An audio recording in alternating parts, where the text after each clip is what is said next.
Greetings everyone, my name is Bife here.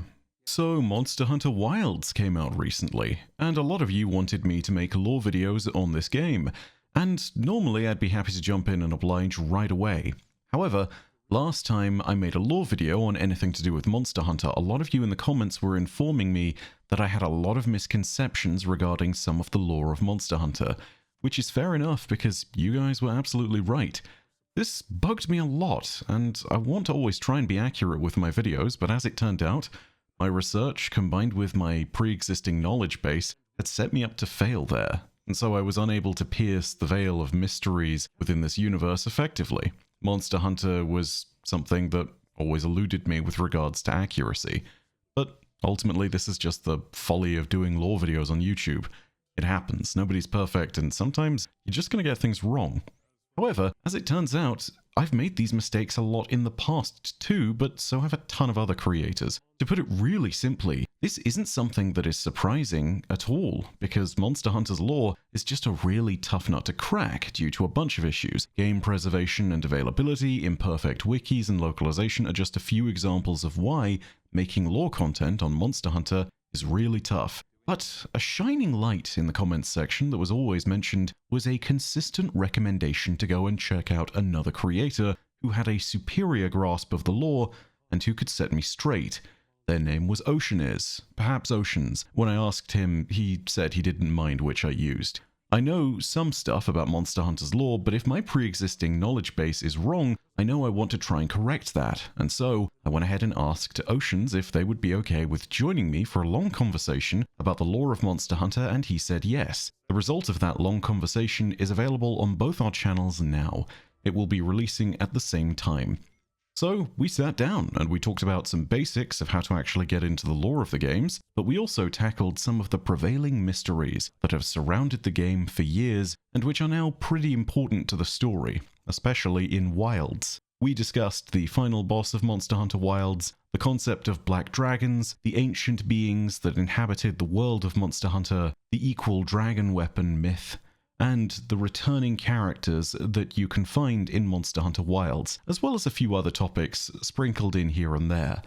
Timestamps for those topics and links to everything mentioned in the video can be found in the description. The first 30 minutes or so feature gameplay from the very start of the game, so we can avoid the bigger spoilers of the late game and the monsters that you find there. Everything after that contains heavy spoiler discussions from the start. A huge thanks goes out to Oceaniz for jumping in on this video. You can find his channel linked at the very top of the description. For Monster Hunter lore, please check out his channel. I cannot emphasize enough, those who recommended him in the first place, when I got my stuff wrong, you set me on the right course. Thank you so much for doing it. And without any further delay, here is our conversation.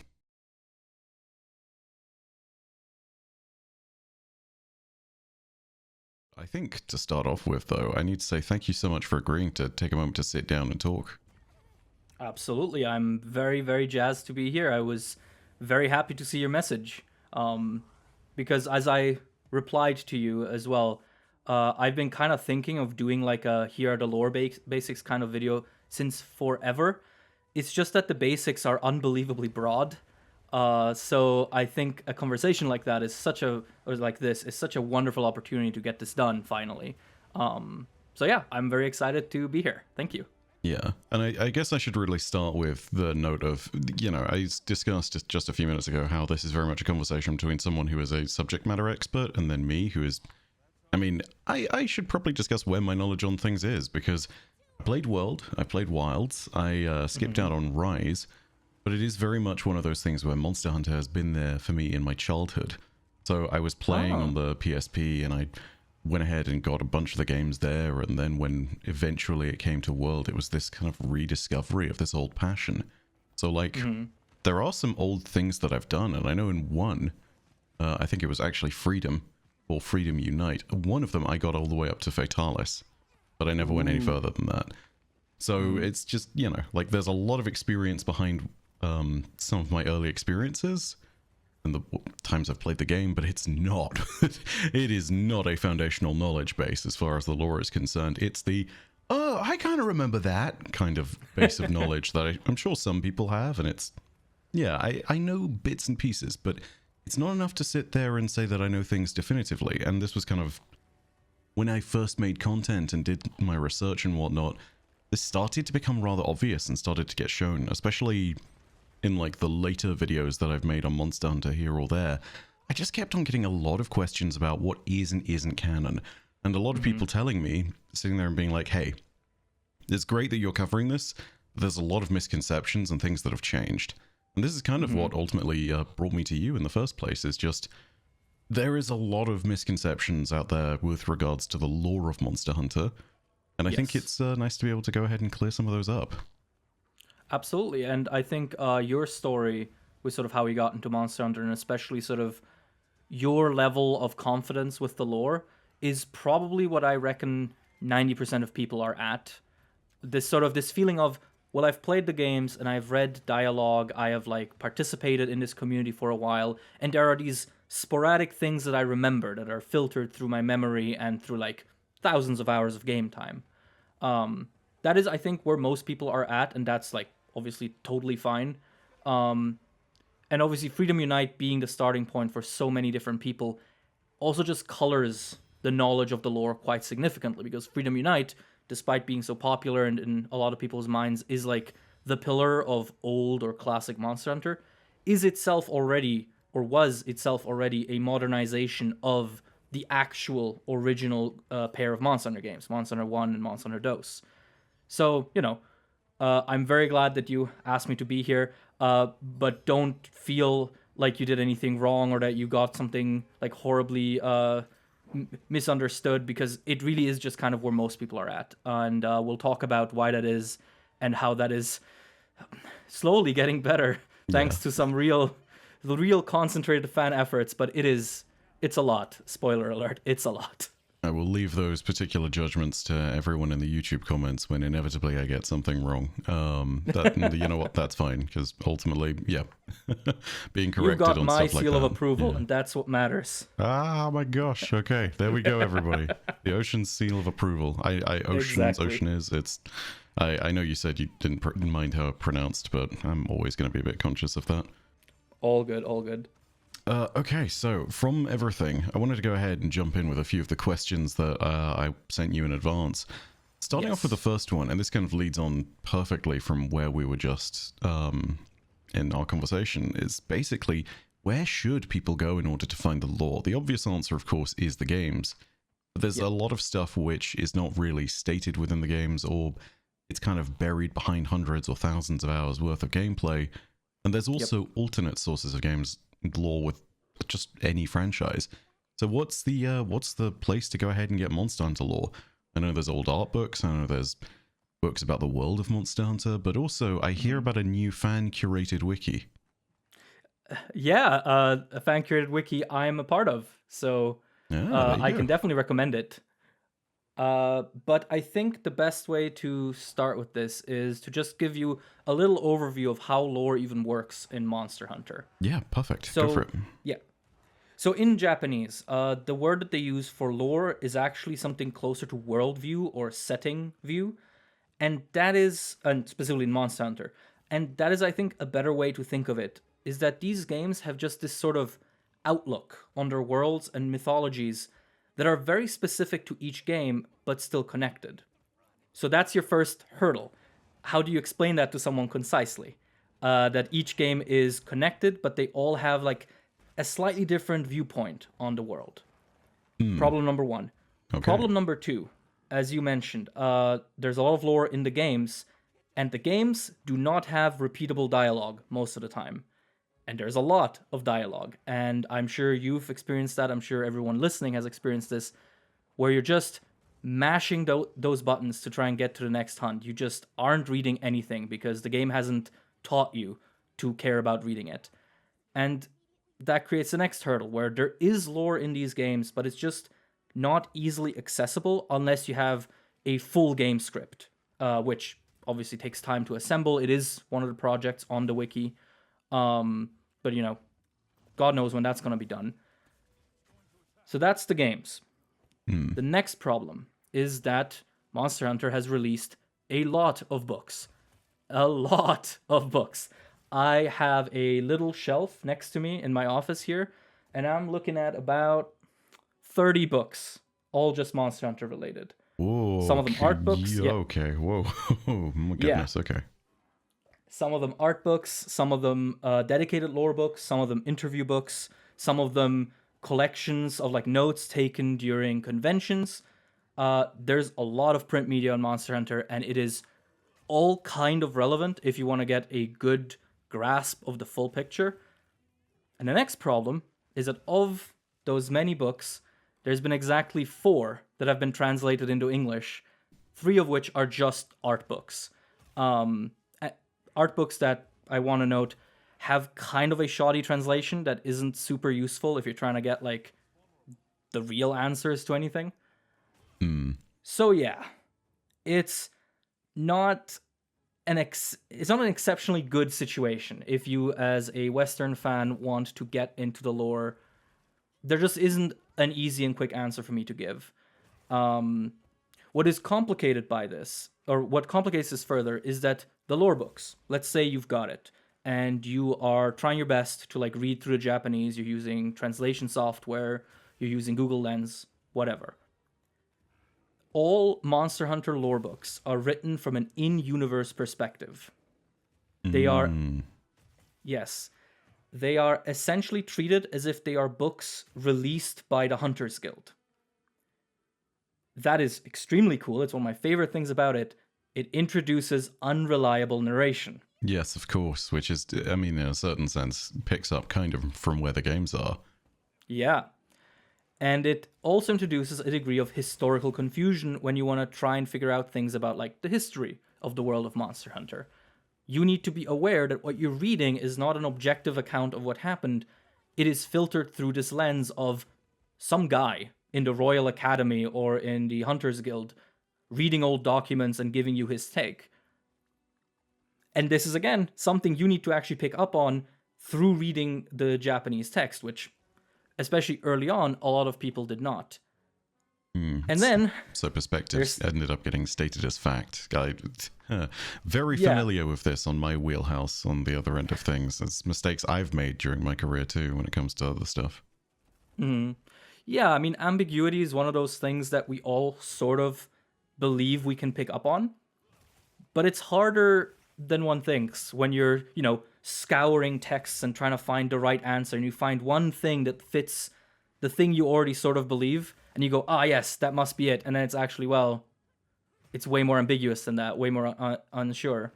So yeah, don't worry. I've made a lot of bad calls in that regard as well in my past videos. But we live and learn. Mm-hmm. Life is a process. Knowledge is a road, is the way I've come to talk about it, Very nice. Very wise. But yeah, I mean, on that note of things, it's good to know that the barriers are kind of what I anticipated to a small extent, but it's crazy to see just how thick those barriers end up being, because obviously there was always going to be a localization barrier. And for those who are not aware, which I think hopefully is obvious by this point, Monster Hunter is a game originally for Japanese, which means all the languages we play in the West, they're localized. And then, of course, as you talked about, 30-odd books with different statements on the lore, and then everything in between with dialogue that's inaccessible. Gosh, the challenges are exactly what I anticipated, but it's crazy to sit there and think about how much of it that actually represents. And also, how many games there actually are, which I think is yeah, I mean, what? 1, 2, Freedom Unite, and then Try, and 4, 4G, World, Wilds, Rise.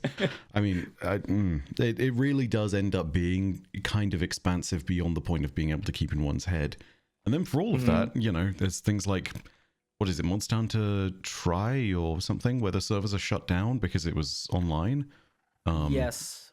There's definitely a preservation issue as well, where pretty much any Monster Hunter game older than Monster Hunter Generations Ultimate, which is just the newest Monster Hunter game you can currently buy on the Switch that isn't called Rise, anything older than that has had its servers shut down, which is not a problem for most of them, except for Monster Hunter 1, 2, and 3, because those 3 games had entire towns that were only accessible in the online mode. And that all, of course, was at the risk of getting lost. Now, thanks to the Monster Hunter Old School project, all of that has been restored. Hell yeah. Wow. Yeah, you can play Monster Hunter 2 or 1 or 3 online today if you want. It is actually quite simple to set up. I personally played Monster Hunter 2 that way. But yeah, the problem there is also that you have a bunch of games, as you mentioned. We are looking, I believe it's something like 12 core series games, if you don't count any spin-offs and MMOs and whatnot. And then you get into the trouble of certain games haven't even released in English. Most notably, Monster Hunter 2, which is a problem because Monster Hunter 2 is one of the most important games for the lore. It's the game where you get to visit what you could call the capital city of Monster Hunter. What? So, oh my god. I did not even realize that. Oh my gosh. Yeah. Although I should say, the Monster Hunter Old School project also comes with an excellent fan translation patch for Monster Hunter 2. Again, can highly recommend the Break Arts version of the game. For that note, really quickly, where can people go ahead and find that? Because I know for a fact that if nostalgia bites, I would love to go ahead and go back to run the old games like that.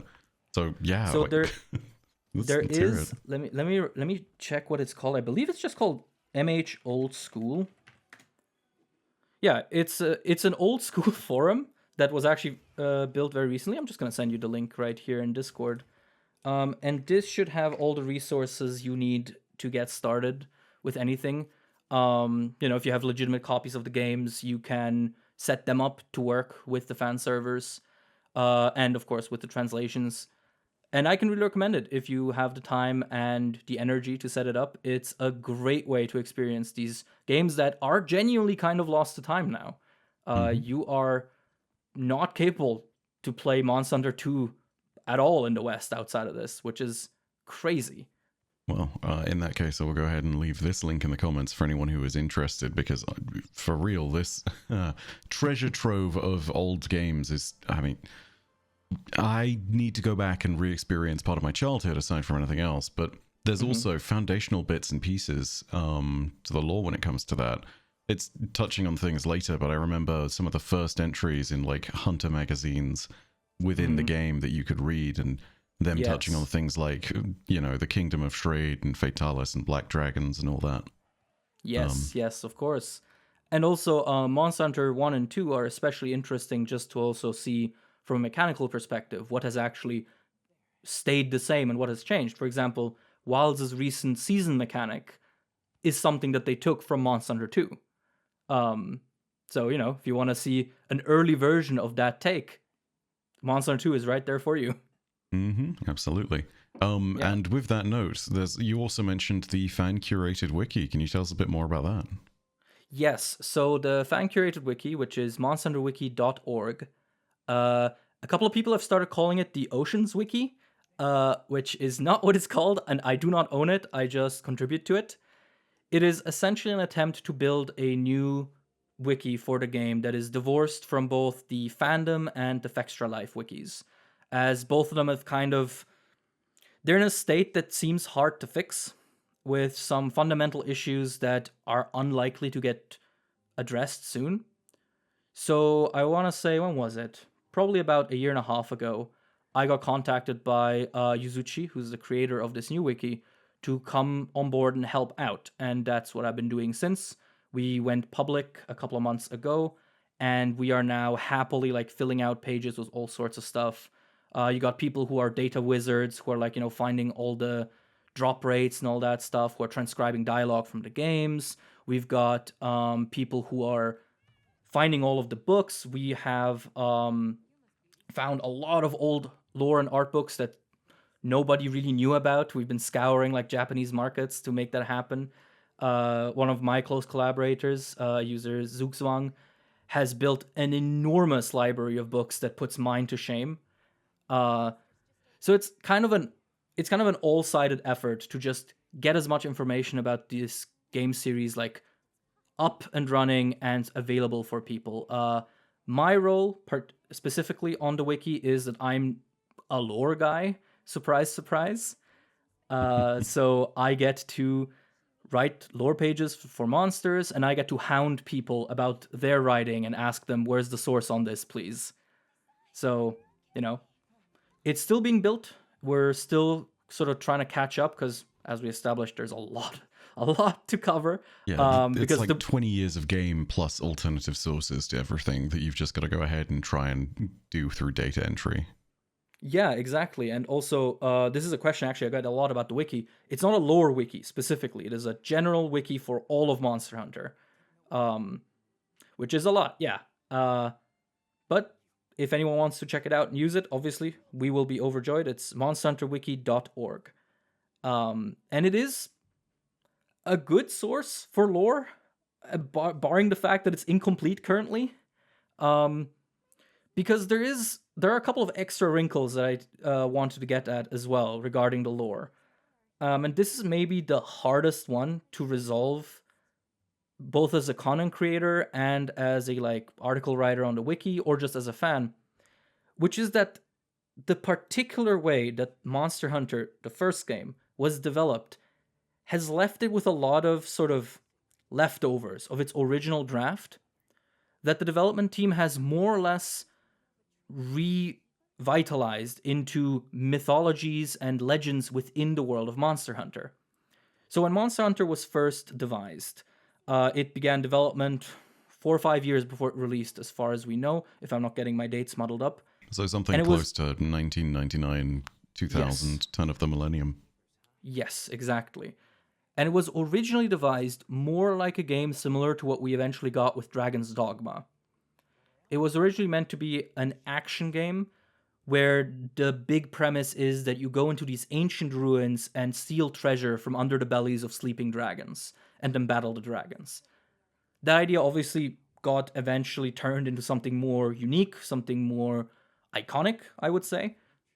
But a lot of that stuff has stayed in the DNA of the game's lore. This is especially evident if you sort of read a lot of the character dialogue in Monster Hunter 1, where there's just a lot more ambiguity regarding the ancient civilization, people of the ancient times, dragons and wyverns and whatnot. There's a much bigger focus on the mystery of history in the first few games, which of course is another layer of subjectivity and ambiguity that causes issues down the line, as I'm sure we'll get to talk about looking at these questions. Yeah. It's kind of an incredible thing to see now with the more modern Monster Hunter games, because where there was a lot of ambiguity, now there is a little bit less of it, and it feels as though, particularly with Wilds, Capcom has been very happy to give some direct answers, perhaps not about the whole world, but at least about the section that the players experience in front of them. I mean, I should probably go ahead and say for everybody right away that if I haven't said it in the 2-minute intro before on my end of things, there will inevitably be spoilers with discussions going forward. But yes. Yeah, I'm so glad to get that out of the way first with regards to asking, because honestly, getting into any universe is the foundational thing. You know, over on my side of the pond, so to speak, with Destiny, which is the game I mainly cover, we're very lucky. We have a group called the Ishtar Collective. They have literally curated and collected almost everything in the entire game. And they're just kind of like the definitive source for anything that's been said in-game, anything that's been recorded. And we also have a YouTube channel over there called Destiny Lore Vault, which any conversation, any bit of dialogue, any bit of NPC, just sort of random chatter that's in the background, they've recorded all of it. So that's incredible. Yeah, we're incredibly lucky as a community to have just resources like that have allowed us to keep hold of all of these things. So, you know, that's great for us. But it's another thing to go ahead and talk about another franchise that has been on multiple platforms that started back in 2004, if I'm not mistaken, with the first release.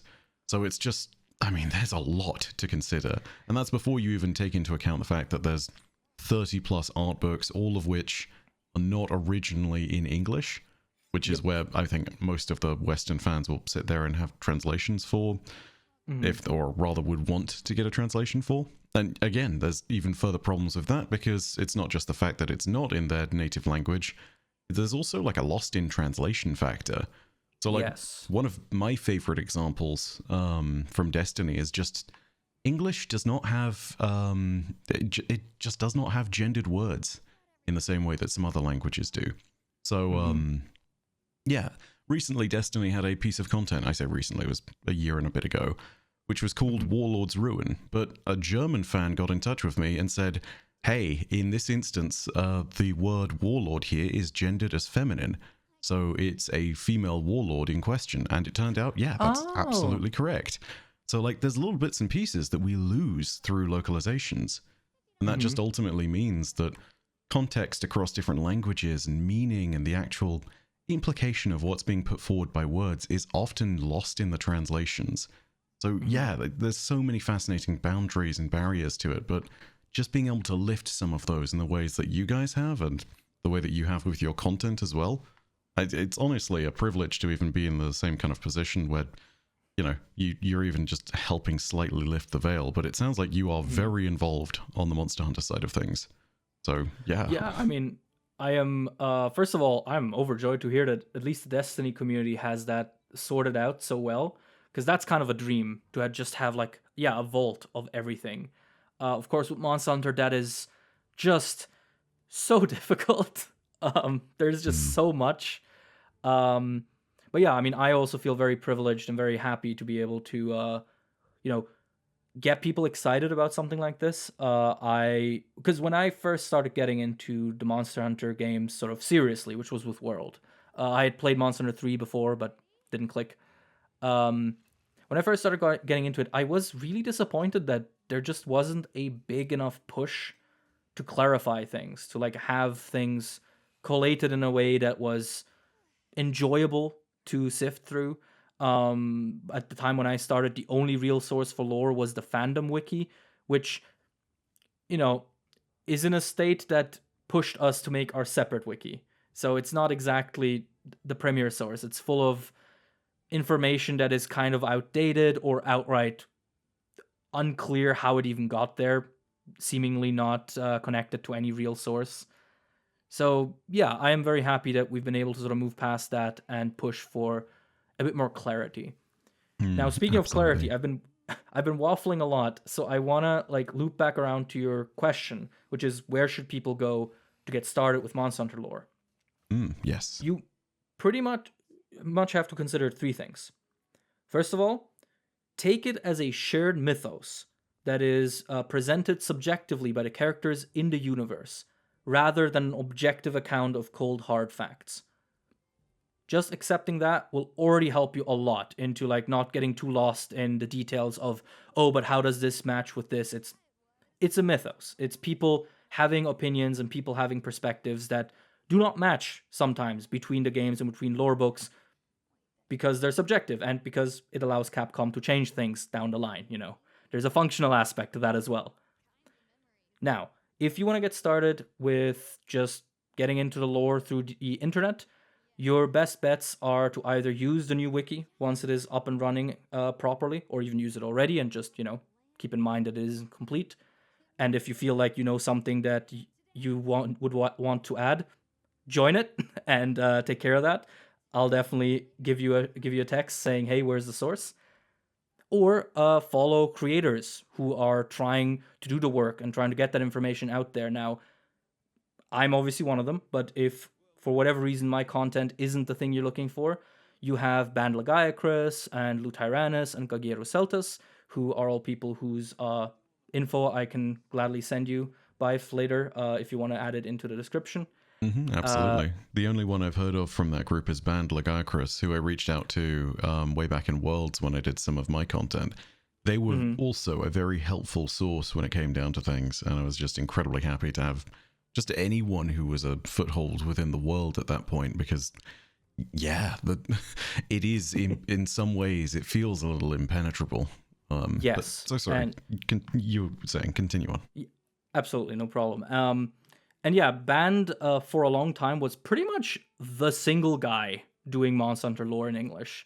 So that's definitely a great place to start, his page. Now, if you are willing to spend some money and actually like read a book, one of the 4 books that have been translated into English is actually a lore book. It is Monster Hunter World, the Official Complete Works, which is coincidentally, I think one of my favorite lore books in Monster Hunter.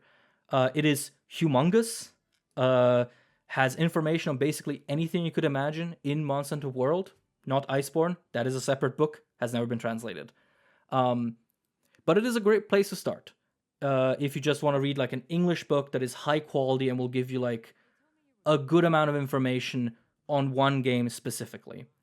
It's the first book I got, and I really loved it. Even though it's very unwieldy, it's so big. But yeah, that would be, I guess, my answer regarding where you should start with the lore. Creators that you like, the new Monster Hunter Wiki, and Monster Hunter World, the official complete works. Okay, that is amazing. And just the ability to sit there and now say, hey, here is your jumping off point, explore from out there. I think that's actually something very valuable to people because, again, a universe that has 20 years worth of world building and mythos behind it, it can feel very impenetrable. You know, Yes. I'm from a community that has half of that, and I already know what that feels like. You know, it's one of the biggest problems when it comes to fans having a coherent understanding of the setting. So, yeah, I'm so glad to have an answer on that in particular. But from here on out, further questions kind of cover some stuff that is very much considered spoilers, if not for Monster Hunter Wilds, then perhaps for other things in the series. So again, I'll reiterate from here on out, complete spoilers on everything.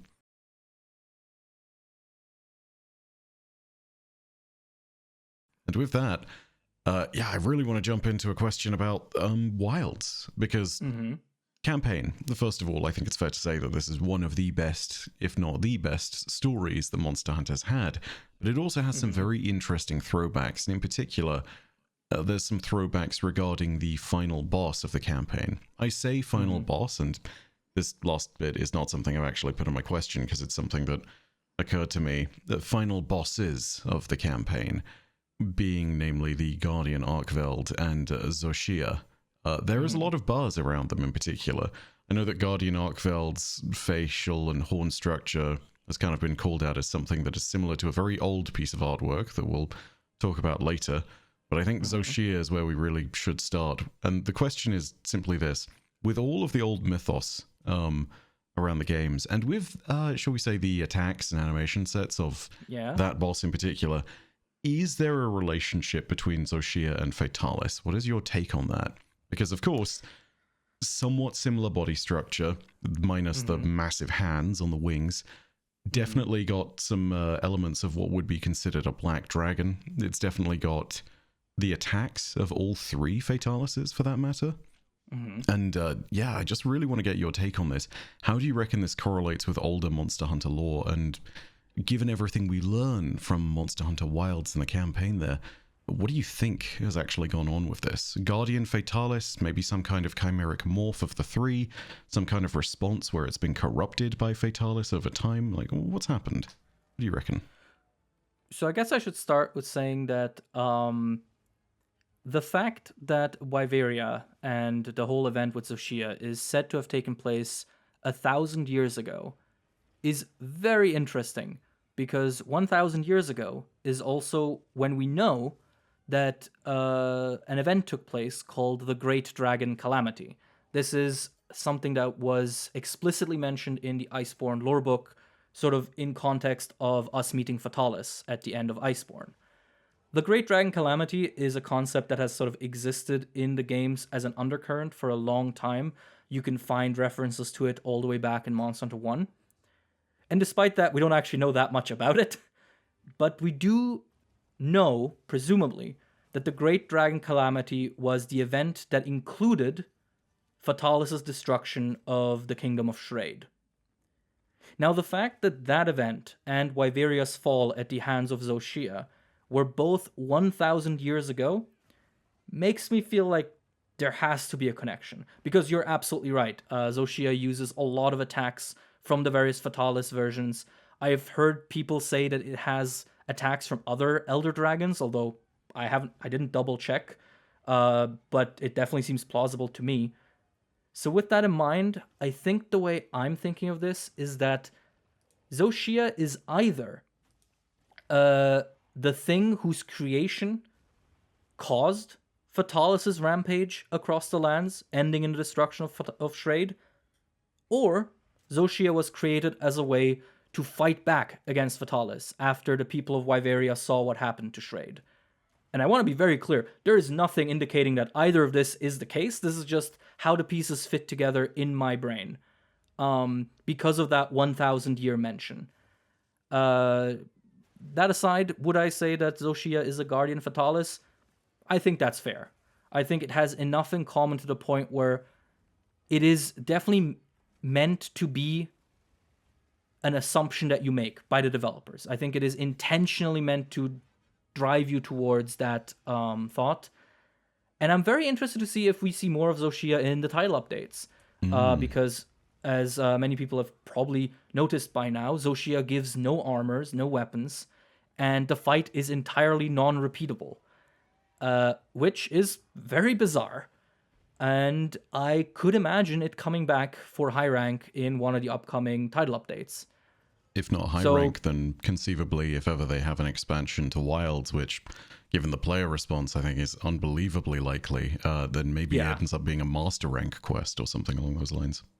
Yeah, possibly. I could definitely see that. I mean, we saw something similar with Xenojiva in World, eventually receiving an adult version in Iceborne with Safi Jiva. So I'd be not surprised if we get that. That's also kind of why I'm a little hesitant to make any definitive calls on Zoshia, because I think its story, as far as direct information goes, isn't done yet. But I definitely think they want us to see it as related to Fatalis in some kind of way.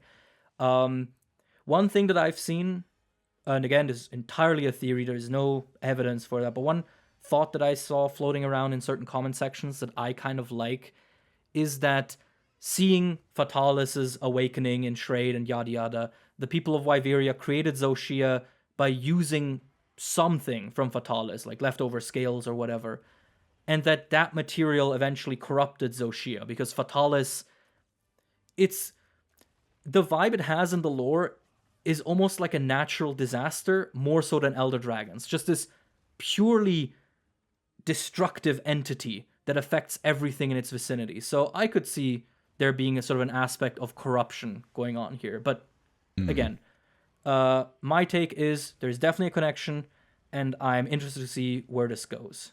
And like, to pick up on that a little bit, it makes a lot of sense because, I mean, Elder Dragons generally are quite literally, by definition, a force of nature.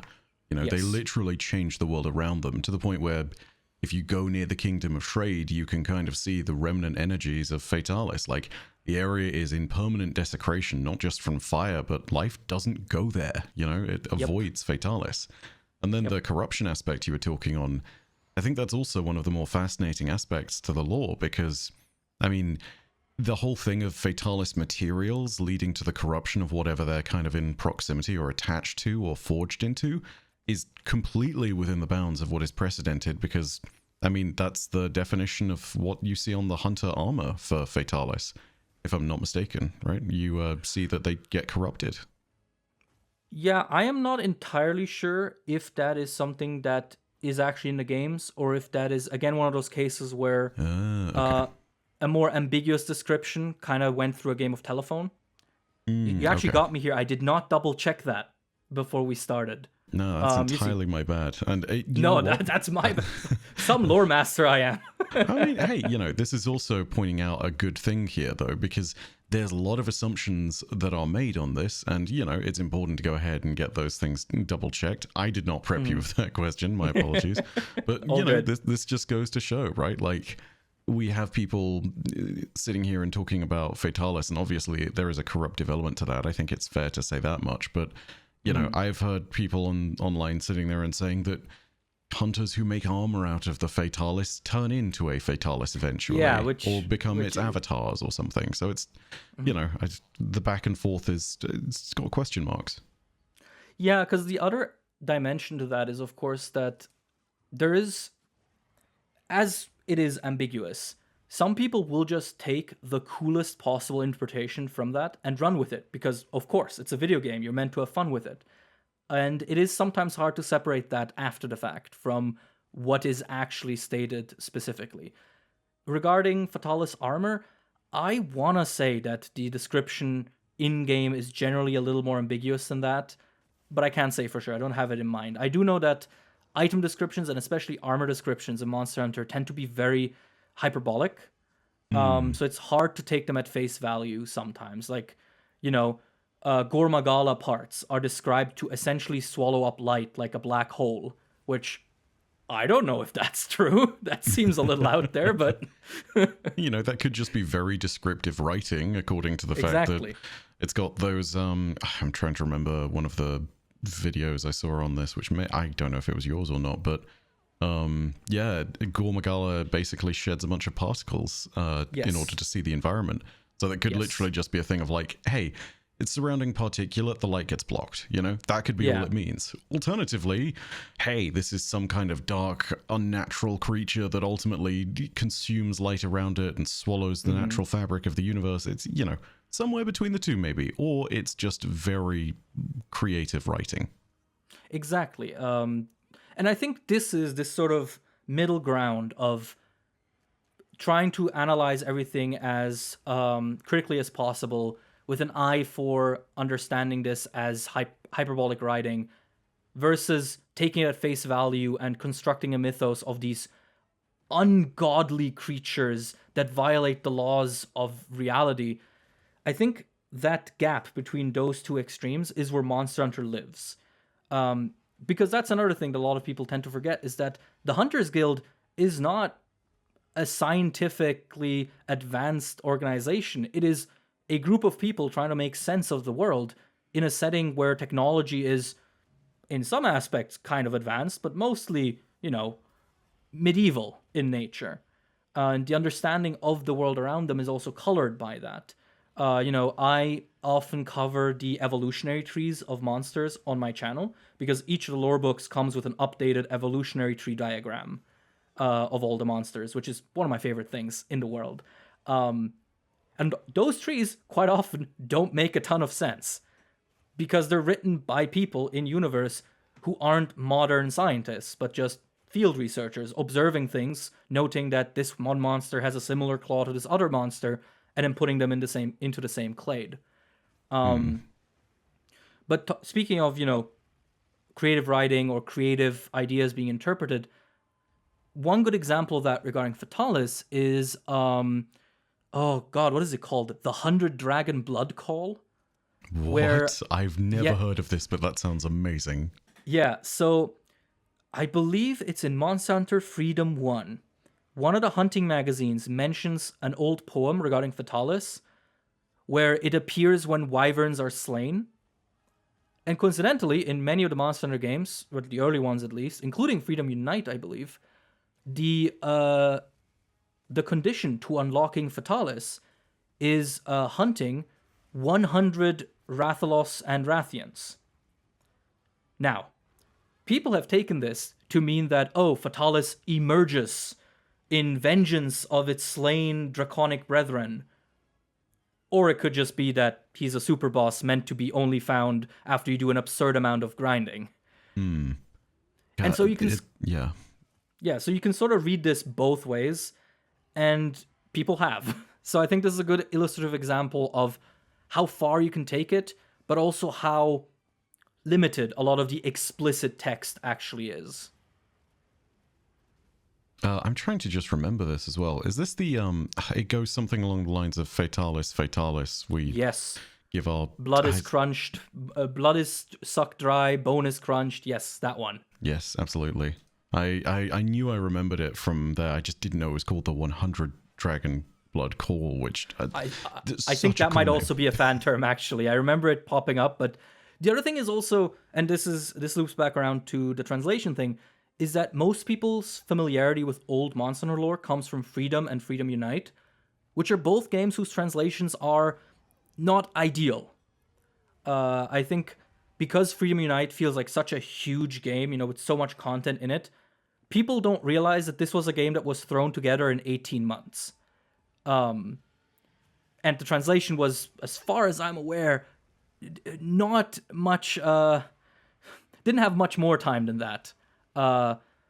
So you get a lot of weirdness in the translations, which also means that that sort of carries over into people's sort of mind map of how the lore works.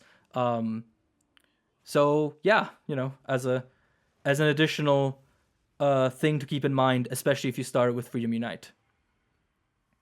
Yeah, wow.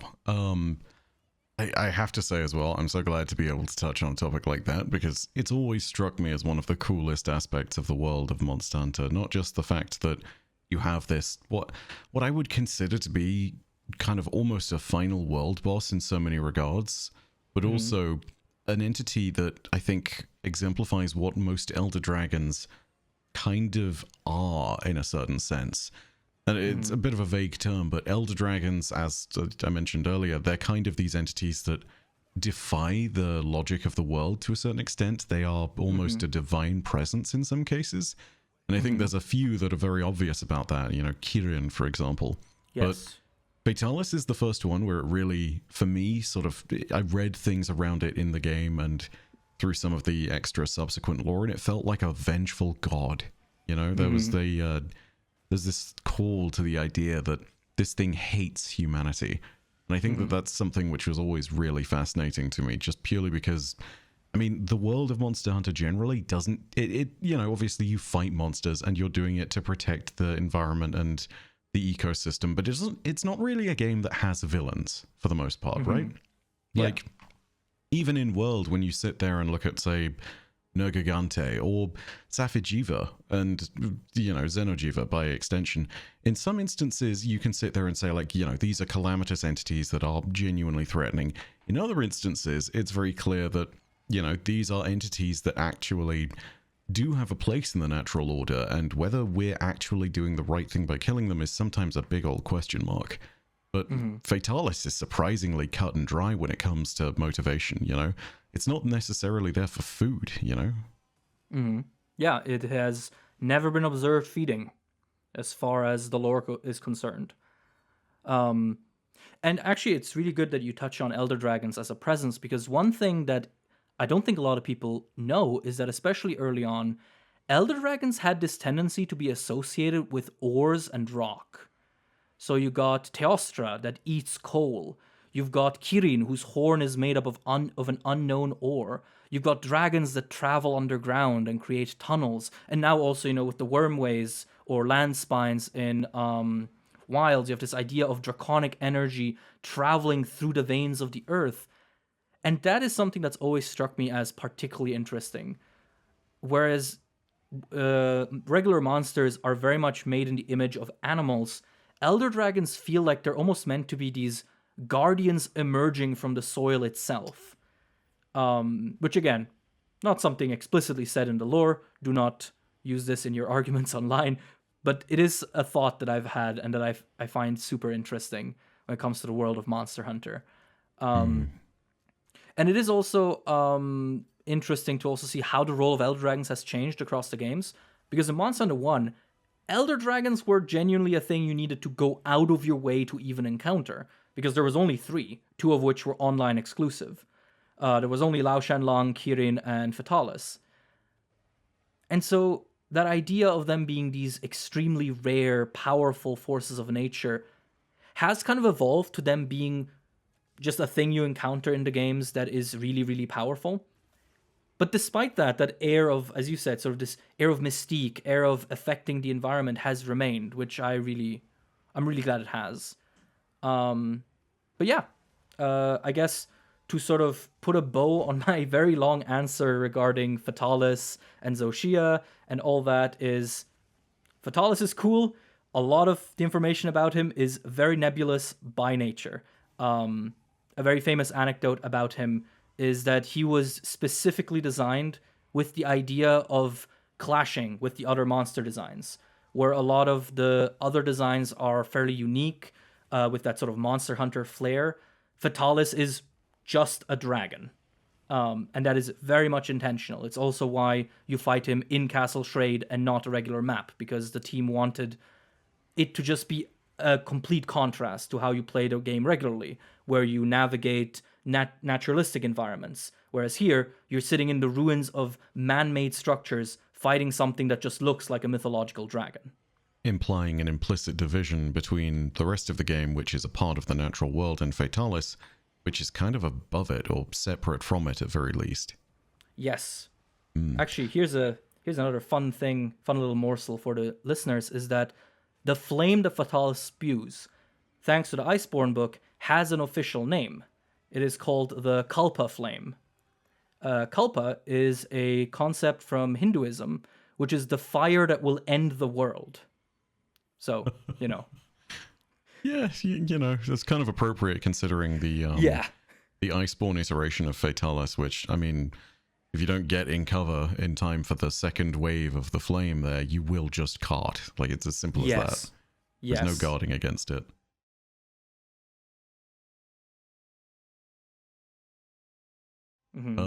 Speaking of Fatalis, and this actually leads us very well onto the next question, with a lot of the knowledge of dragons like Fatalis being nebulous, there is also a classification, or at very least a description of that group of dragons, including the 3 Fatalis variants and Zoshia, which gets bounded about a lot. And that's Black Dragon. And my question to you really there is, I've heard of Black Dragons, I've heard also of Calamity class dragons, but are either of those actual terms within the lore? What can you say on that front of things? Because I've heard some pushback to the idea of what is or isn't a black dragon, and whether the term should even be used. And I'm not quite sure where things go on that, but I think it's an important thing to discuss and define, because, I mean, those are probably defined as some of the most important world-ending threats. I mean, literally world-ending, because if I was going to sit there and put forward my, what is probably either incorrect or incomplete knowledge, the only other black dragon I know of is Dire Moralis, which, again, boiled a sea, just destroyed all life in it. So what's your take? What do you know on that front of things? Well, finally, a question that has a simple, straightforward answer. Black Dragon is not an official classification in any capacity. Gotcha. At least not in the way that Elder Dragon, Flying Wyvern, and all that stuff is. So, in Japanese, every monster gets a nickname. And that nickname is used specifically for its introduction in the game and for its materials. So, for example, Rathalos' nickname is Flame Wyvern. So all Rathalos materials, all the stuff that you would call a Rathalos scale in the English version of the game, is actually called Flame Wyvern scale in Japanese. It's just a textual difference between the original text and all the translations. The nickname for certain monsters includes the word black. You have Fatalis, who is the Black Dragon, and all of his relatives who also get that same title. White Fatalis, I believe, is Ancestral Dragon, but you know, they're grouped together in that. You've got Moralis, which I believe is the Burning Black Dragon, and you've got Alatreon, who is the Blazing Black Dragon. Okay. That's it. Those 3 are the only monsters that can in any way be called Black Dragons due to their nicknames. Now, the reason this idea of Black Dragon as a classification has taken off is because of an entirely separate trend that existed within Capcom up until 2019, which was the concept of forbidden monsters. These were monsters that they wanted to keep special by essentially never mentioning them in marketing and pretending that they didn't exist. They were excluded from official guidebooks. They were often only included in art books as like, ooh, a sketch of something, we don't know what.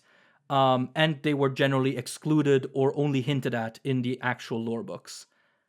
Now, in 2019, right around the time when Iceborne announced that it was bringing back Fatalis, they lifted the ban on forbidden monsters and started discussing them openly in one single book. It is in fact called the Forbidden Monsters book by some people.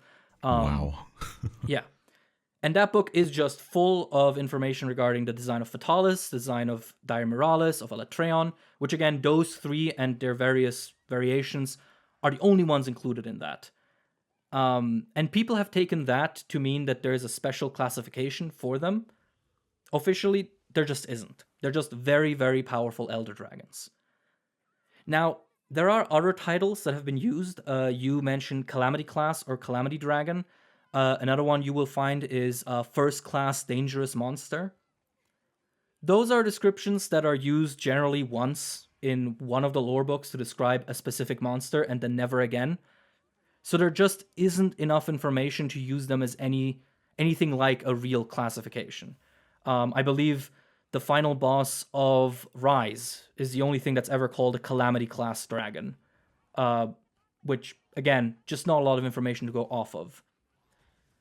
Now, is it valuable to think of black dragons as this concept in the world of these world-ending dragons? Maybe, but it is something that exists largely in the minds of fans. On that note, it'll be very interesting to see what Zoshia's official Japanese nickname is, because we don't get it in the game because it doesn't have materials that it drops. Of course, yeah. And again, for those who've not got there yet but are still watching this, it only ever drops Guardian materials, Guardian scales, and Guardian blood, for example. Exactly. Which, oh man, that's it's really good to have clarification on that, because ultimately, yeah, this is one of those things which I think for a lot of the members of the community is kind of wrapped up in mythos, and it's not really given any super clear. I mean, I didn't even know that it was because of nicknames that were given, or the the Japanese interpretation. But again, I suppose it's another moment of lost in translation for us who are using a localization of any of the games, because it's we do these things in English. And I mean, ultimately, good to have that clarity on it as well, especially because I think there is a lot of there's so many questions about what is or isn't the thing without even questioning whether the term Black Dragon is even something appropriate to it.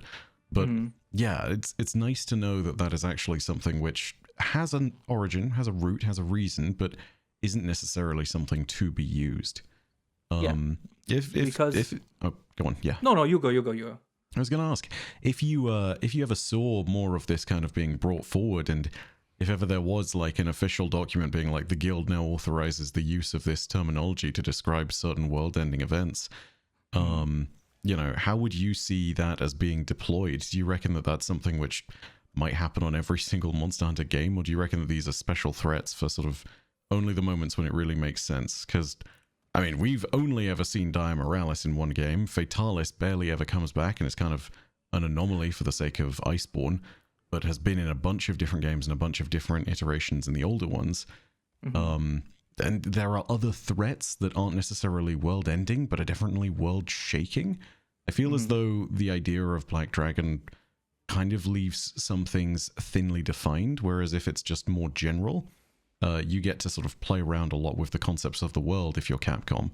It's like, yeah, what's your take on that, if that makes sense as a question? Well, the thing is, something like Black Dragon or First Class Dangerous Monsters propagating across the fandom, I think is an indication that people kind of instinctually understand that there has to be some kind of hierarchy to Elder Dragons, because certain Elder Dragons are just obviously not as threatening as others, right? If you think of something like Nergigante, sure, it's dangerous, but it doesn't quite stack up to Fatalis. So I do think if I were Capcom, I would eventually address that, but I also do not think they will. And the reason for that is a man named Kaname Fujioka, who is in many ways the creator of Monster Hunter. I don't actually know if you or the audience knows this, but the people who are currently developing Monster Hunter are pretty much the same people who developed the first game. The team has stayed very consistent across the entire time that the games have been coming out. And Fujioka specifically is generally seen as in charge of the lore and the world building. He generally drafts out what he calls the worldview of each game. And he, as a creative, loves a certain degree of ambiguity. And he loves keeping things grounded but nebulous. He famously opposed the idea of elemental attacks in Monster Hunter because he thought it was too outlandish. He said that about Lagiacrus in Monster Hunter 3, which is funny to think about. So I think that with that in mind, we probably won't ever see an actual classification for monsters that are world-ending, because from the perspective of the team, the logic probably is, well, if it's world-ending, there's no point in classifying it because it is pretty much singular. With that in mind, I'm sure we'll keep getting these sort of one-off classifications, calling Narwa from Rise a Calamity class dragon. as I said, I'm very curious to see what they use to describe Zoshia in the eventual Wilds lorebook, because every game eventually gets a bespoke lorebook. I think I forgot to mention that earlier. Um, but yeah, I don't think we'll ever get an in-game official classification that is in any way comparable to how stuff like Elder Dragon or Flying Wyvern functions. And in a certain sense, if it's all perspective anyway, it's kind of valuable on its own that it is just perspective and it is just ambiguous, right? Yeah. Because, I mean, just describing something as a Calamity class, for example, or as a Black Dragon gives you the vibe of, it was important to these people and it was scary enough for them to give this particular moniker to it or something along those lines. You know, Yeah. not that Black Dragon is used within the games, rather that it's, it's different as you've discussed. But you get the idea. Yeah, because one thing that will actually happen in games quite often is they will talk about the Black Dragon, which is just Fatalis. Yes.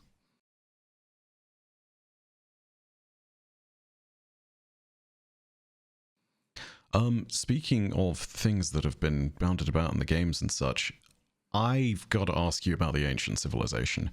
There are so many questions that I have regarding this, but it's also one of these moments of, for one, I'm sure the information is very limited, obviously, by the nature of, I mean, it's a post-apocalypse that we basically exist in within Monster Hunter, and the ruins of that apocalypse are all around us.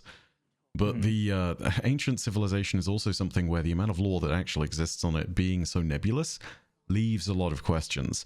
And then, in Wilds, all of a sudden, we encounter Wyveria, which at very least is this massive city, if not an entire city-state, that kind of spans the land all the way into the sort of Forbidden Lands itself. And it's got the energy of the Dragon Torch, and it's got this fascinating, crazy degree of floating architecture that you can still see in the Ice Shard Cliffs. Yep. It's a massive civilization all of a sudden in the middle of a Monster Hunter game where previously they have been very coy about talking about anything to do with an ancient civilization outside of whispers and rumors. So I guess my real question is, is it okay if we define some things? First of all, Wyveria and the ancient civilization, the same, part of something bigger, something where Wyveria is just kind of a smaller subset of ancient peoples? Does the ancient civilization as a term even have any kind of merit to being used? Does it even technically exist in the same way that we've perhaps got the community conception of? What is the kind of lowdown on all that? So the short answer, and the one no one wants to hear, is that it's unclear. The long answer is that Wyveria is probably not a world-spanning, massive, singular ancient civilization in the way a lot of people sometimes think of it. In fact, I do not believe that the world of Monster Hunter is meant to have ever had, this one singular ancient people that, spread into all corners of the world. The reason for that is that we actually get to see a lot of different ancient ruins all across the Monster Hunter games, many of which seem quite different architectures, they have different mythologies attached to them. So I think the best way to think about it is to just think about it the way you do about the real world, right? If someone asked you, what is the ancient civilization of our real human world? You'd ask which one, right? Exactly. You wouldn't be able to name a single one as the main one. You would say, well, you had Rome, you had Persia, you had the Ottoman Empire, you had God knows what else. You had China, right? So you can't easily identify the ancient civilization in real life, and I think the Monster Hunter world works similarly. Now, in your question, you mentioned that we are in a post-apocalypse in Monster Hunter, and I want to push back on that. There is Please nothing. Go for it. Yeah, there's nothing that suggests that. At least not in the sense of like there was some big advanced civilization that disappeared all at once. That is not really confirmed in any meaningful way. There's obviously been ancient civilizations that were more or less advanced, depending on which one we're talking about. But the post-apocalypse angle, as far as I can tell, is something that pretty much only exists out of people interpreting Fatalis's emergence in Shrade as a sort of apocalypse, which one could look at it that way, but is far, far from being hard canon. So, just push back on that a little. And And yeah, I think Wyveria was very much its own thing, its own concise civilization located in the Forbidden Lands. Um, but if we ever return to more lore regarding the ancient civilizations, I could see there being something where, like you had certain ancient civilizations in the real world communicating with each other, dealing with each other, Egypt and Rome and whatnot. I could imagine there being some connection there as well in that regard. But yeah, that's sort of my take. I think it's multiple civilizations that have existed across all time, and Wyveria is just one of them. And one that now has a remarkable degree of, stuff left behind from it for sure, but actual documentation, because the world itself lends us all these interesting hints about what it was. Whereas if we look at trade, realistically, the biggest hints we get to it are the few kind of perspectives we have on trade that relate to Fatalis. So it's, all of that, as you've said, is also sort of spun up in mystery.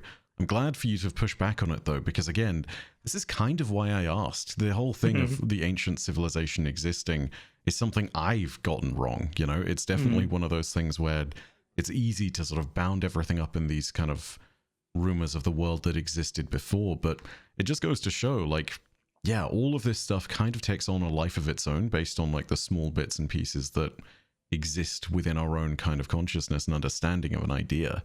But the way you describe it absolutely makes a lot more sense, because, yeah, of course, it's not just one ancient civilization.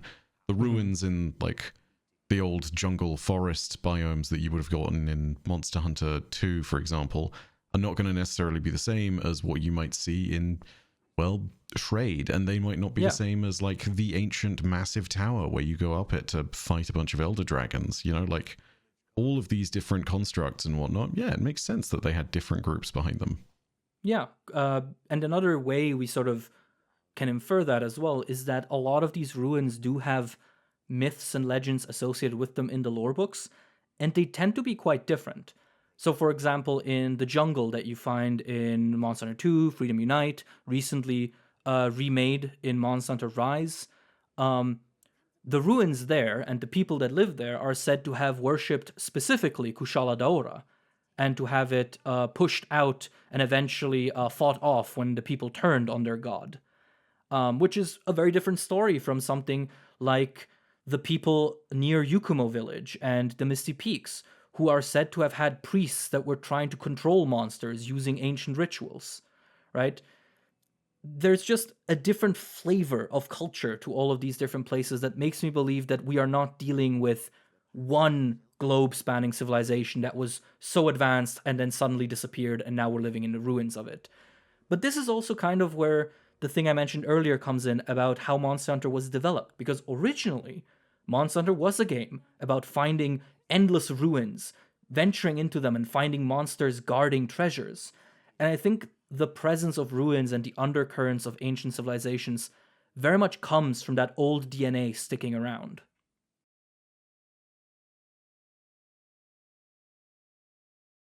And if we're going to talk about some stuff and sort of disperse a few rumors, there's one I absolutely want to touch on here, and that is the perfect or equal dragon weapon, as it is sometimes talked about.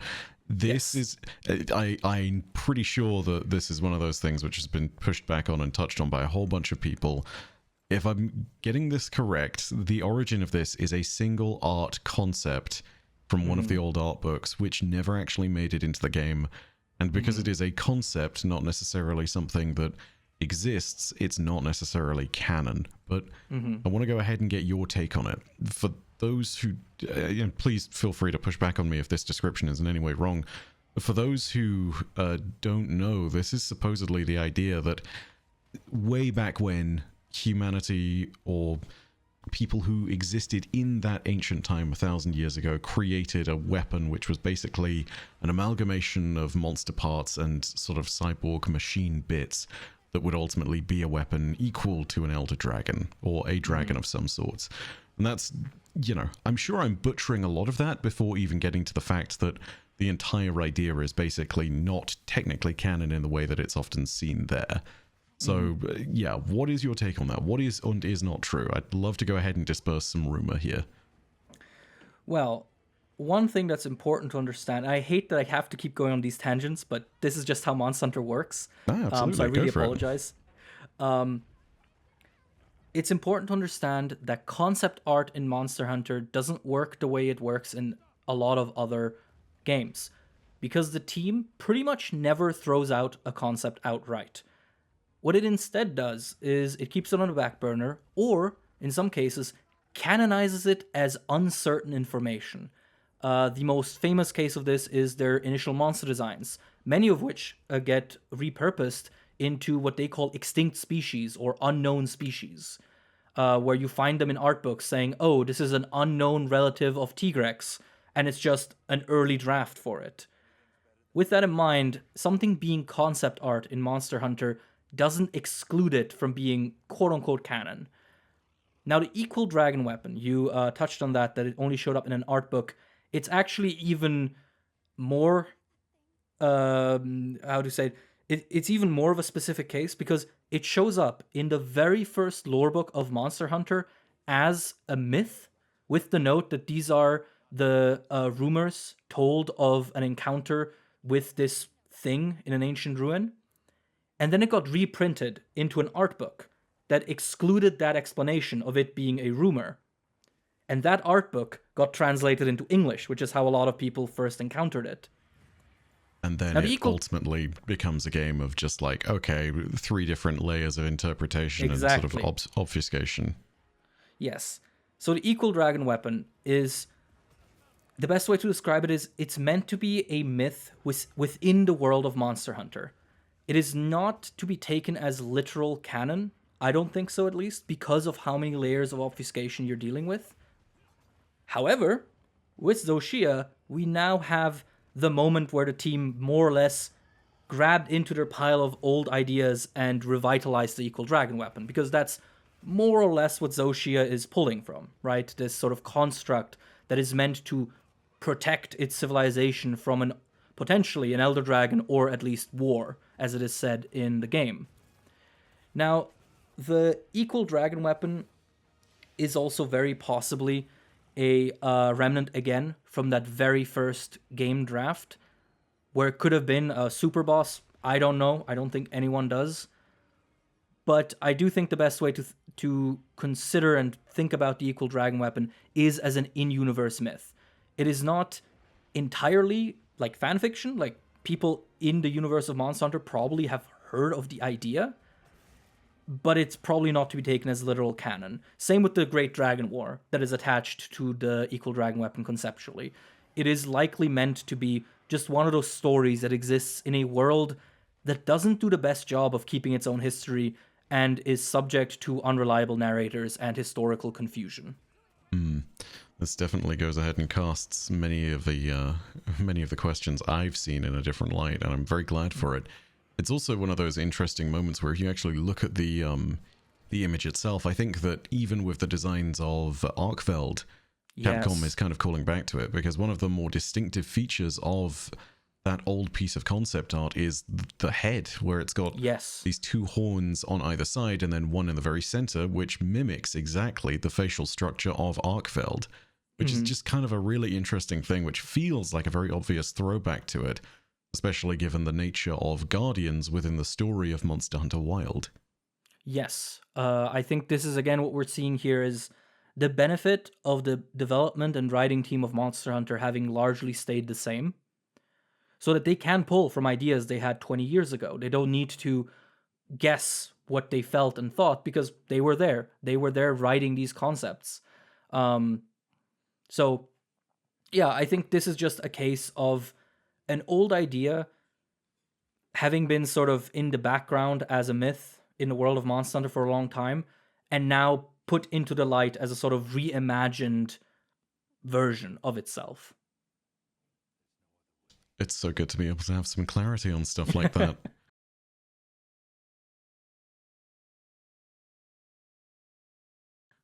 And speaking of, there is one thing which I don't think ever gets confirmed by Capcom, but I think is kind of transparent with the way that some characters are designed. I've heard a lot of chatter online and just from people playing the game that there are a lot of characters that people have grown really attached to in this game who are actually returning characters from previous Monster Hunter games. The one that really stands out is Fabius, but I also hear a little bit of like rumor back and forth that Gemma might have been in a previous game as like a younger version of herself. And so I just wanted to get your take on that as well. Is any of that true, do you think? And if so, are there any characters from previous games that you'd love to see returning into Wilds as part of a future story within either an expansion proper or just within a title update? Again, I'm very happy to have a question that has a fairly simple answer. Both Fabius and Gemma are 99% sure to be returning characters. So Fabius is almost definitely the character Ace Lancer from Monster Hunter 4, who is one of the sort of ace hunters that helps the player track down Gore Magala in that game. And in Wilds, Fabius at one point gets to wear his old armor from Monster Hunter 4 Ultimate, which is entirely unique to him. His bodyguards specifically mention that he used to be an ace hunter. He has a special relationship with Gore Magala, and on his jacket you can find the symbol of the caravan from Monster Hunter 4 Ultimate, the group of people that is sort of the main cast of that game. So Fabius is pretty definitely the Ace Lancer. I really don't have any doubt in my mind regarding that. Gemma is also very likely a character called Little Miss Forge, also from Monster Hunter 4, which is, in that game, she's this little girl who the player's party picks up as a blacksmith early on in the game.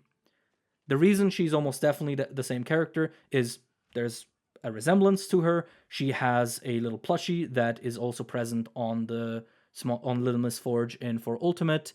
That's the Yan Kutku plushie? Yes. Yes, I wondered plushie about that. And if you play far enough into the game to the point where Fabius is just a character that hangs out at base and you can talk to him, if you pester him enough, he eventually mentions that he met Gemma when she was a child and that he recalls that she would always stare at one of his friends, Nadia, who is the ace gunner from Monster Hunter 4. That name is actually confirmed. And the coup de grace, Gemma, on the back of her jacket, also has the symbol of the caravan group from Monster Hunter 4 Ultimate. So, those two characters, I think, are pretty definitely returning. I'd be very, very surprised to be wrong about this. Does that give you some clarity? It absolutely does. And, it's one of those things of they may never explicitly say it in some of those moments, but, I mean, it would need to be a hell of a debate for it to not be that case. Yes. But yeah, at that point, do you reckon that we're going to get characters such as Nadia coming forward and returning? Do you reckon that there's going to be more of the old crew and therefore perhaps more of the old monsters that were sort of pursued? I suppose at that point as well, you have to question if Gore Magala was at the center of the previous sort of story with some of these characters. Do you reckon that we're going to get Shaguru Magala, I think it is? Shagaru Magala? Shagaru Magala, there we go. Which is the evolved state of Gore Magala, for those who are unaware. Yeah, I think that's pretty certain. I'd be very surprised if we don't get Shagaru. And the thing to remember with Monster Hunter Wilds is that in many ways it is a sequel to Monster Hunter 4 more than it is a sequel to Monster Hunter World. That is both because of certain stylistic choices that they make. You have the sand ship carrying us across the dunes at the start of the game. This is a very iconic image from Monster Hunter 4. You've got Gemma and Fabius. You've got a bigger presence of the guild as a bureaucratic entity, which is also something that 4U really dealt with. Yuya Tokuda, who is the director of Monster Hunter Wilds, also worked as the lead planner, which is sort of a game designer and manager position for Monster Hunter 4 Ultimate. So there is a lot of overlap there. Add to that returning characters are actually somewhat common in Monster Hunter. World and Rise are pretty much the only games that did not include many of them. Even World had one. And before that, in every game, you would basically get at least a couple of returning characters. So I think there's a good chance we will meet at least more of the people from 4 Ultimate in the expansion. I think Aiden, who is the ace cadet from Monster Hunter 4 Ultimate, who already returned in World as the excitable A-lister. He might return because he also got, his own animated movie on Netflix, so he's clearly someone the team is very fond of. And in addition, I can imagine Julius coming back, who is the ace. Oh god, what is he? I think he's just the ace hunter or the ace leader of the team. He's just this extremely elite hunter that leads the team in Monster Hunter 4 Ultimate. He's also a fan favorite, and he's part of the group, so I can see him coming back. And why not? Let's have Nadia as well. Let's have the entire group come back. I can see it happening. Oh, yeah. It is also interesting because through Fabius and Gemma, we get kind of a timeline, right? Because Gemma is a small child in 4 Ultimate, and here she's a grown woman. Fabius is a middle-aged man in 4 Ultimate, and here he is, notably aged. So that's also something interesting to keep in mind, that there is actually a sequentiality to these games. Yeah, where there must have been at very least 10, if not probably 15 or 20 years having passed between one point and another, right? Yeah, possibly. Wow. That... Oh, man. Okay, there's so much more that we could go ahead and open up onto, but I'm also conscious of the fact that this recording is approaching possibly like an hour and a half on the end of the viewers. But I will go ahead and say this. I'm so glad to be able to have this conversation, to be able to just sort of disperse some of the mythology and the rumors, because, again, I think that is one of the biggest problems with discussions of this, is that there is a lack of a fundamental baseline of knowledge. And some of that I think is very deliberate and is very fair, because, worlds are sometimes left as vague and obscure so that you can have these discussions. But knowing where the baseline is and understanding the reasons for certain bits and pieces that fans maybe have run away with somewhat is really important to go ahead and get right, just because it means that we can clarify our conversations about all this later. And I know that I've definitely fallen into that trap when talking about Monster Hunter.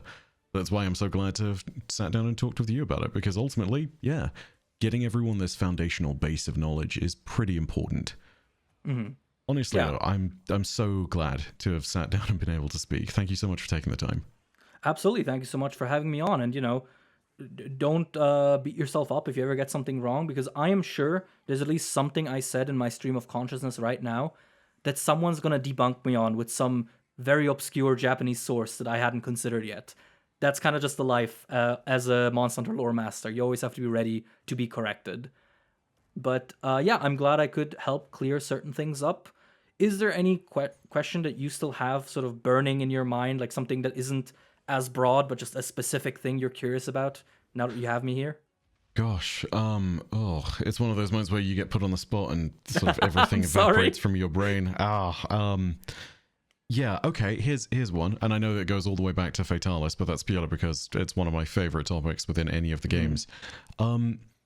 Do you reckon that White Fatalis in particular, it actually achieves a degree of what could be considered godhood? I mean, in the intro, which it gets in one of the games, it literally, a black eclipse goes off in the sky and it fills with thunder, and this thing just flies out of there and arrives and perches on its top mount like a god.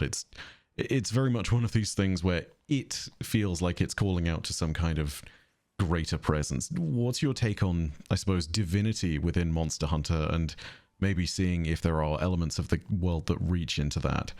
Particularly Elder Dragons, I guess, but do you reckon gods exist? I think is the short version of it. What a simple question. Small question. Simple question. I reckon that White Fatalis is at least meant to be seen in that divine light. The inversion from the black dragon to a white dragon with wispy hair and a beard definitely feels like it is meant to be seen as a divine image. In addition, it is called the Ancestral Dragon, which is a pretty loaded title. And there's the additional thing that people don't really think of this much. We don't actually have a confirmation on what the relation is between White Fatalis, Crimson Fatalis, and Black Fatalis. We have some lines about how Crimson Fatalis is just an injured Fatalis, yada yada, but they're never really called subspecies or variants or any of that. So with that in mind, I do think if you look at White Fatalis and feel like you're in the presence of the god of the Monster Hunter universe, that's probably a feeling the developers intended. And As for a broader idea of godhood in Monster Hunter, I don't know. I think it's possible. I think there are elder dragons that definitely seem like they could be derived from something that isn't entirely explicable by science. And the games also absolutely sort of revel in this idea of, oh, science is grasping at straws, trying its best to understand a world that continuously eludes explanation. That's kind of what elder dragons are ultimately. In the Monster Hunter World lore book, the one in English that you can buy and read for yourself if you want, elder dragon as a classification is actually defined as a waste bin, where they just put into anything that refuses to be classified otherwise. Hence why you have like Fatalis, which is a very traditional looking dragon, Diamoralis, which is enormous and can't actually use its wings to fly, and Kirin, all in the same kind of bucket, so to speak. Yes, and the only thing that really binds most of them together is a substance called Elder Dragon Blood, which most of them have. There's some quality in their blood that makes them special. Notably, Fatalis doesn't. Make of that what you will. Oh, interesting. Okay. But yeah, that will be my answer then. Yeah, you know, just quickly whip out the crazy one of, hey, what about God at the very end there? That's very typical of me. I'm so sorry to have not prepped you for that question. All good, all good. You know, pondering the nature of divinity on a random Monday evening. It's just part of the job. Yeah, ultimately, you know, it's the moment where you sit there and you're like, ah, yes, but what about the levels of godhood? That's the moment where you know you've gone in too deep. We are power scaling God, everyone. Let's go. Ah, yes. Could God beat Goku? Yes, this is where it ends up being. But, I'll leave that one up to the comment section. Yeah, 100%. Let us know down below in the comments. For that matter, by the way, anyone who is watching, please, I'll take this moment to go ahead and say it. If you have any interest in the lore and ecology that you can find within any of the Monster Hunter games, please go ahead and check out Ocean's channel. Oceaniz. Regardless, the spelling and the actual like link to everything, that will be in the description. That is something you can find and watch on your own. Probably some of the most in-depth lore content regarding Monster Hunter that I have taken a moment to watch, and also really great because I noticed this in your videos. You cite your sources whenever you're mentioning something, and you have like a little kind of notation in one of the top corners, which for something as for a universe that has this much going on in it and which has so many sources which you just need to kind of keep in your head all at once, it's really refreshing to sit there and see, so that you have like a degree of certainty behind what you're saying. So if you have any interest in that, please go ahead and check out his channel. That will all be linked in the description. So yeah, please make sure you go ahead and also give a subscription over there and check out some of the stuff, because I'm sure everyone who's watching this has really been enjoying everything to do with Monster Hunter Wilds, and I know I certainly have. This won't be the last video I make on it either, so yes. Hell yeah. Thank you for calling out the sources. It's something I've worked towards for the last like 2-3 years, and yeah, it's just one of those things I'm personally super invested in, just making sure that there's transparency where I'm getting information from. So yeah, very glad that you appreciated that. And yeah, and I was very happy to be here. And for people who are watching this on my channel, absolutely check out My Name is Bife, who was kind enough to invite me over and have a chat with me. My relationship with Destiny is limited to the first game. I no-lifed it during a summer when I got it on a double discount, but I loved my time with it. And if you have good memories of Destiny 1 or 2, absolutely check out his channel. It'll be linked in the video below for the people who are watching this on my channel. And yeah, thank you for having me, man. Hey, thank you for taking the time to be on.